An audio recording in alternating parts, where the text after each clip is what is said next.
सबै ब्रान्चहरुमा यो security alarm system छ। यो विभिन्न थरीको सेक्युरिटी अलार्म सिस्टम छ, तर प्राय जसो ब्रान्चमा पछिल्लो समयमा यो सेतो खालको यस्तो छ र यो सेक्युरिटी अलार्म सिस्टम यो फायर अलार्म सिस्टममा पनि यही डिभाइस छ, सेक्युरिटी अलार्म सिस्टममा पनि यही डिभाइस छ। त्यही भएर झुकिनु हुँदैन, बरु यसको कभरमा सेक्युरिटी अलार्म सिस्टम भनेर लेख्यो भनेदेखि ब्रान्चमा सजिलो हुन्छ। अब यो डिभाइसलाई 24 आवर ब्याट्री ब्याकअप दिएको हुन्छ। त्यसपछि योसँग दुईटा रिमोट हुन्छ र पेनिक बटन आवश्यकता अनुसार ब्रान्चमा हुन्छ र यो भल्टको डोर सेन्सरहरुको दुईटा डिभाइस हुन्छ भनौँ, यसको एसेसरिज हुन्छ र यसमा लाग्ने ब्याट्री 23 एम्पियर 12 भोल्टको लाग्छ र यो ब्याट्री यसमा पनि पेनिक लाग्छ। र अब जस्तो यो डिभाइसमा अरु ब्याट्री चेन्ज गर्नलाई सिद्धेपछि ब्याट्री चेन्ज गर्ने हो।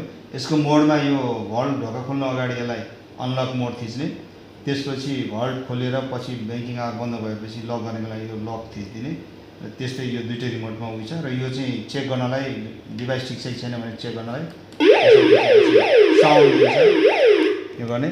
र जहिले पनि यो डिभाइस चालु हुनको निम्ति यो आम भन्ने बत्ती बलेको हुनुपर्छ र आम भनेको बत्ती बलेको छैन भने डिभाइसले काम गर्दैन। र यसलाई डिसार्म गर्नको निम्ति लक खोल्नको लागि यो साँचो अनलक गरेर थिच्नुपर्छ।